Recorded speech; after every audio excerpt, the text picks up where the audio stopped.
సరే, ఈరోజు మనం ఓ చక్కటి కథ గురించి మాట్లాడుకుందాం. కథ పేరు వివేకవంతమైన తీర్పు. పేరు వినగానే ఇదేదో పాత కథ కదా అనిపించొచ్చు, కానీ ఇందులో న్యాయం, విలువ లాంటి విషయాల గురించి చాలా లోతైన ఆలోచన ఉంది. రండి చూద్దాం. ఈ కథ మొదలవ్వడమే ఒక భలే విచిత్రమైన ప్రశ్నతో మొదలవుతుంది. అదేంటంటే, ఒక వాసనకు వెలకట్టగలమా? దాని ఖరీదెంత? వినడానికి కాస్త చిత్రంగా ఉంది కదూ, కానీ మన కథ మొత్తం ఈ ఒక్క ప్రశ్న చుట్టూనే తిరుగుతుందన్నమాట. సరే, మరి కథలోకి వెళ్ళిపోదామా? కథలో మన ముఖ్య పాత్ర ఎవరో చూద్దాం. కథ మొదలయ్యేది ఒక పేద ప్రయాణికుడితో. పాపం, అతని పరిస్థితి చాలా దయనీయంగా ఉంది. ఆలోచించండి, 2 రోజులుగా కడుపులో అన్నం లేదు, జేబు వెతుక్కుంటే ఒక్క పైసా కూడా లేదు. ఆఖరికి తన దగ్గర మిగిలిందేంటంటే ఒకే ఒక్క ఎండు రొట్టె ముక్క, అంతే. సరిగ్గా అప్పుడే అలా నీరసంగా నడుస్తుండగా దగ్గర్లో ఉన్న ఒక భోజనశాల నుంచి ఘుమఘుమలాడే మీట్ బాల్స్ వాసన వస్తోంది. అబ్బా, ఆ వాసన గాల్లో అలా తేలి వస్తుంటే ఊహించుకోండి, ఒకవైపు కడుపులో ఆకలి దహించేస్తోంది, మరోవైపు ఇలాంటి అద్భుతమైన వాసన. పాపం, ఆ రెండిటి మధ్య అతను ఎంత నలిగిపోయి ఉంటాడో. అయితే అంత ఆకలితో ఉన్నప్పుడు ఏదైనా చిన్న అవకాశం దొరికితే ఏం చేస్తారు? సరిగ్గా ఇక్కడే మన కథ ఒక ఊహించని మలుపు తీసుకుంటుంది. ఆ ప్రయాణికుడు ఏం చేశాడో తెలుసా? చాలా అమాయకంగా తన దగ్గరున్న ఆ ఎండు రొట్టె ముక్కను తీసి ఆ వంట చేస్తున్న కుండ మీద పెట్టాడు. ఎందుకంటే ఆ వచ్చే ఆవిరిలోని వాసన తన రొట్టెకు పడితే కనీసం ఆ వాసనతో అయినా తినొచ్చు కదా అని. చూశారా, ఎంత చిన్న ఆశే, ఎవరికీ హాని చేయని ఒక చిన్న ఆనందం, అంతే. కానీ కథ ఇక్కడే అడ్డం తిరిగింది. అది చూసిన ఆ భోజనశాల యజమానికి పట్టరాని కోపం, దురాశ వచ్చేశాయి. వెంటనే ఆ ప్రయాణికుణ్ణి గట్టిగా పట్టుకుని, నా వంట వాసన పీల్చావు కదా, దానికి డబ్బులు కట్టు అని గట్టిగా అరిచాడు. ఆలోచించండి, వాసనకు డబ్బులా? అంతే, కేవలం ఒక వాసన పీల్చినందుకు విషయం ఏకంగా కోర్టుమెట్లెక్కింది. పాపం ఆ ప్రయాణికుడిని మ్యాజిస్ట్రేట్ దగ్గరకు ఈడ్చికెళ్లారు. సరే, ఇప్పుడు కథ కోర్టు గదికి చేరింది. మరి ఇంత విచిత్రమైన కేసుని న్యాయస్థానం ఎలా తేలుస్తుందో చూద్దాం.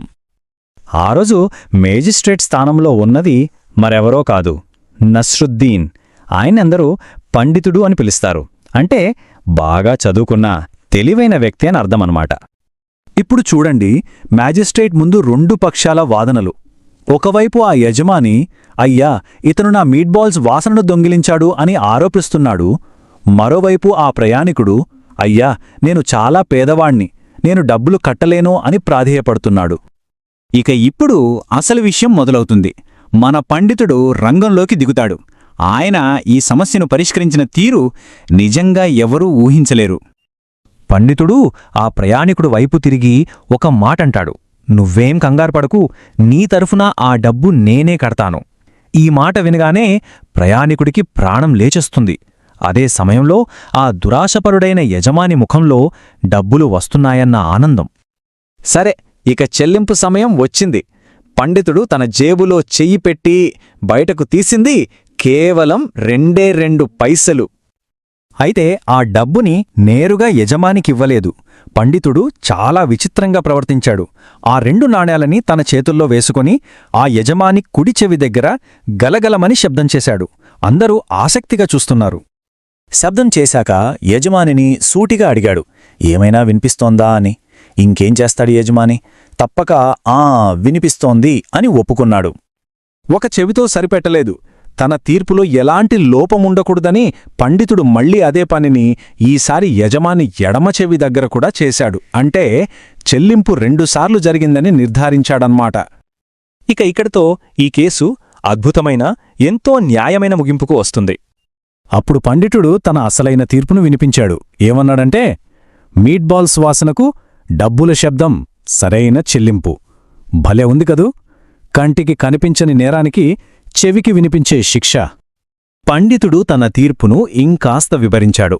అతను దొంగిలించింది కంటికి కనిపించని వాసన, కాబట్టి దానికి చెల్లింపు కూడా చేతికి అన్నని డబ్బుల శబ్దమే సరైంది. పైగా నీకు 2 సార్లు చెల్లించబడింది. అది నువ్వు అడిగిన దానికంటే చాలా ఎక్కువ అని తేల్చి చెప్పేశాడు. అంతే, న్యాయం నెగ్గింది. ఆ పేద ప్రయాణికుడు ఎలాంటి శిక్ష లేకుండా స్వేచ్ఛగా తన ప్రయాణాన్ని కొనసాగించడానికి అనుమతి పొందాడు. చూసారా, ఈ కథ వినడానికి సరదాగా ఉన్నా ఇది కేవలం ఒక నీతి కథ మాత్రమే కాదు. అసలు న్యాయమంటే ఏంటి, దాని స్వభావం ఎలా ఉండాలి అని మనల్ని ఆలోచింపజేస్తుంది.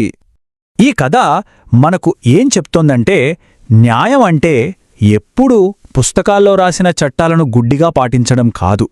కొన్నిసార్లు ఇలా సృజనాత్మకంగా, వివేకంతో కూడా ఆలోచించాల్సుంటుంది. మరి ఆ పండితుడిచ్చిన తీర్పు సరైనదే అనిపిస్తోందా? దీనిపై మీ అభిప్రాయం ఏంటి? ఈ వీడియో మీకు నచ్చినట్లయితే లైక్ చేయండి, షేర్ చేయండి, కామెంట్ చేయండి, అలాగే మన ఛానల్ని సబ్స్క్రైబ్ చేయండి. Thanks for watching.